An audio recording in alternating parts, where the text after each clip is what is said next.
kurang lebih sekitar 5 aparat pada saat itu, 5 petugas, dan terjadilah baku tembak di situ karena Casson juga pegang 2 pistol dan rekannya pun sudah bersiap dengan senjata parang golok dan sebagainya. Di situ terjadi baku tembak, namun akhirnya aksi kejar-kejaran, intai mengintai, nguntit menguntit ini terjadi selama 2 tahun yang sampai akhirnya. Baik, selamat datang kembali di sebuah perjalanan menuju legenda misteri dan sejarah.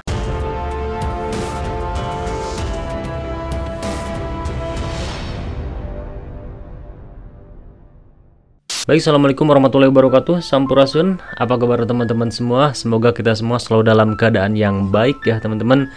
Kembali kali ini Lemira hadir untuk mengajak sahabat Lemira dimanapun berada untuk berbagi kisah tentang sepenggal kisah yang tercatat dalam sejarah di negeri ini. Sebelum ke cerita, tak lupa kami terus mohon support, dukungan dan doa dari teman-teman semua, terutama yang belum melakukan subscribe. Silahkan tekan dulu tombol subscribe-nya, jangan lupa nyalakan tombol loncengnya. Dan bagi sahabat Lemira yang mempunyai masukan seputar tempat informasi bersejarah yang bisa kami kunjungi atau kisah cerita yang bisa kami ceritakan langsung, silakan langsung tulis di kolom komentar dan silakan share video ini sebanyak-banyaknya. Baik sahabat Lemira, pada video sebelumnya kami sudah menceritakan kepada teman-teman di rumah mengenai tentang sosok bandit yang paling dicari oleh Belanda pada masa penjajahan. Kali ini kami akan menceritakan kembali sosok bandit yang tak kalah menarik untuk diceritakan.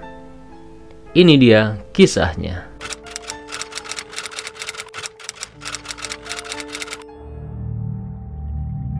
Sosok bandit yang satu ini bernama bandit si Casson. Ini berbeda teman-teman dengan sosok si Pitung maupun kisah si Gantang yang telah kami ceritakan. Perbedaan ini terjadi pada tabiat dari bandit ini sendiri. Si Casson digambarkan adalah seorang bandit yang jahat, buruk, dan hanya mementingkan kepentingan pribadinya. Kisah kebejatan si Casson ini dituangkan juga dalam buku cerita rakyat daerah khusus ibu kota Jakarta yang berjudul Si Casson, Satu Kepala Penyamun di Tangerang, yang diunggah di halaman budaya-indonesia.org milik Indonesian Archipelago Culture Initiative atau IACI. Tokoh bengis si Casson ini juga teman-teman ditulis dan diceritakan oleh salah satu sejarawan asal Belanda yaitu Margaret van Til dalam bukunya yang berjudul Banditry in West Java pada tahun 1869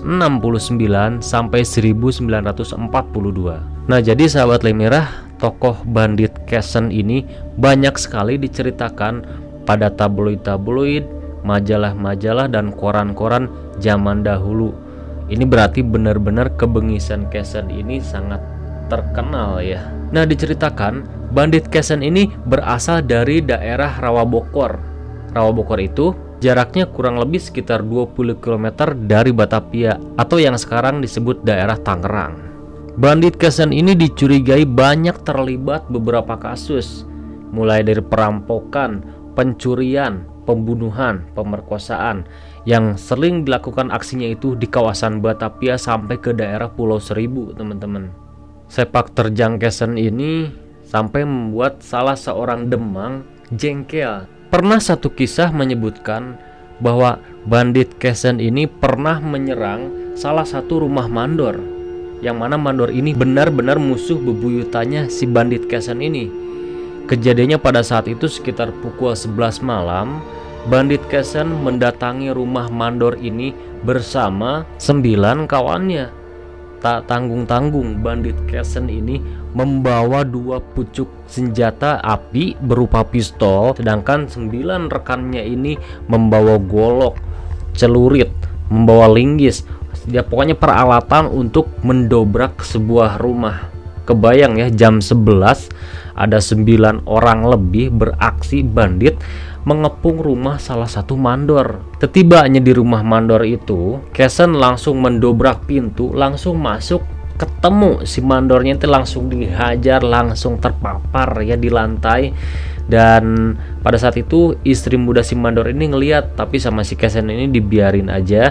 Nah, teman-teman Casson ini langsung ngacak-ngacak semua barang-barang perabotan yang ada di kamar itu. Sekiranya yang berharga yang bisa digasak pasti langsung mereka bawa. Namun pada saat aksi perampokan itu, Casson nggak nyadar teman-teman bahwa aksinya ternyata sudah diintip oleh kepala Opas ya. Kepala Opas ini adalah mungkin bisa dikatakan pada saat itu kepala polisi. Ternyata kepala Opas ini sudah bersiap mengintai gerak-geriknya Casson yang pada saat itu sedang mendobrak atau membobol rumah mandor. Nah, kepala Opas ini sudah bersiap mengelilingi sekitar rumah yang didobrak oleh si Casson ini, kurang lebih sekitar 5 aparat pada saat itu, 5 petugas, dan terjadilah baku tembak di situ karena Casson juga pegang 2 pistol dan rekannya pun sudah bersiap dengan senjata parang golok dan sebagainya. Di situ terjadi baku tembak. Namun akhirnya si Casson ini tidak berhasil ditangkap teman-teman. Casson ini sangat licin, dia berhasil lolos dari sergapan Opas. Karena petugas atau Opas ini kewalahan untuk menangkap si Casson, sampai akhirnya dia meminta bantuan kepada Scott. Scott ini adalah kepala polisi juga. Karena mereka saking geramnya dengan tingkah Casson ini, dengan sepak terjang Casson ini, akhirnya Scott ini memutuskan untuk memblokade jalan di Oman London sekitar Bodetabek supaya gimana caranya bandit Casson ini bisa diringkus tanpa dia ngacir atau kabur keluar daerah. Gak cuman itu teman-teman, polisi juga nangkepin rekan-rekannya si bandit Casson ini satu persatu. Ditangkapin satu persatu, dicari informasi di mana si Casson berada, di mana dia sembunyi, kapan dia bisa keluar, kapan dia nongol, ciri-ciri yang pastinya seperti apa. Itu polisi tuh sampai muter otak gimana caranya si bandit Casson ini bisa ketangkap. Nah, aksi kejar-kejaran, intai-mengintai, nguntit-menguntit ini terjadi selama 2 tahun yang sampai akhirnya karena anak buah si Casson ini semakin lama semakin sedikit karena banyak yang tertangkap dan informasi pun sudah banyak dikantongi oleh para petugas sampai akhirnya bandit Casson ini menyerahkan diri. Dan sampai akhirnya dia berhasil dimasukkan dan dijebloskan ke dalam penjara. Tapi nggak sampai di situ teman-teman. Di penjara pun bandit Casson ini masih bisa berulah. Dia sering berkelahi dengan sesama narapidana. Bahkan ada salah satu narapidana yang konon bernama Ali berhasil dibunuh oleh Casson. Namun semeninggalnya Ali, narapidana di dalam penjara ini, gak ada tuh napi-napi lain yang berani ngebocorin, yang berani ngomong bahwa yang ngebunuh itu Casson. Sampai pada akhirnya ada salah satu napi Tionghoa yang memberanikan diri menjadi saksi dalam persidangan pembunuhan kasus narapidana itu. Saksi ini bernama Hok Chun. Jadi dia narapidana berketurunan Tionghoa yang sama-sama menghuni lapas di sekitar daerah Tangerang bersama bandit Casson ini. Dengan bermodalkan keterangan saksi pada saat persidangan ini sampai akhirnya bandit Casson dijatuhi hukuman 20 tahun penjara plus melaksanakan atau dengan kerja paksa dengan kondisi tangan terikat dan kaki pun dirantai. Nah, dari cerita ini ya teman-teman, ternyata pada era sebelum kemerdekaan, negara kita ini benar-benar harus menghadapi berbagai macam ancaman, baik itu ancaman dari luar dan ternyata bahkan dari dalam pun ada, termasuk ulah para bandit ini. Masih bisa dibilang mending ya teman-teman jika bandit ini bertindak tanduknya itu untuk sosial. Karena pada saat itu banyak para penjajah Eropa yang dengan semena-mena kekayaannya digunakan untuk menindas pribumi, tapi masih ada bandit yang bertujuan sosial dengan mengambil harta kekayaan para penjajah atau tuan tanah yang pro ke penjajah untuk dibagikan ke masyarakat pribumi yang miskin.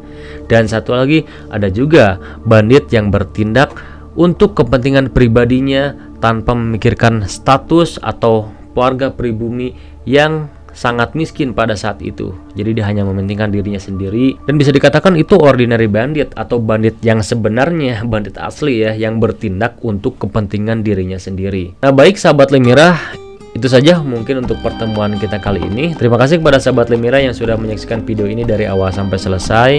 Kita akan kupas tuntas ya tentang perkara bandit-bandit ini. Ternyata masih banyak teman-teman bandit-bandit yang beraksi pada era sebelum masa kemerdekaan. Itu saja, Saya Ferdi, di belakang kamera ada Indra. Ikuti terus perjalanan kami di sebuah perjalanan menuju legenda misteri dan sejarah Lemira.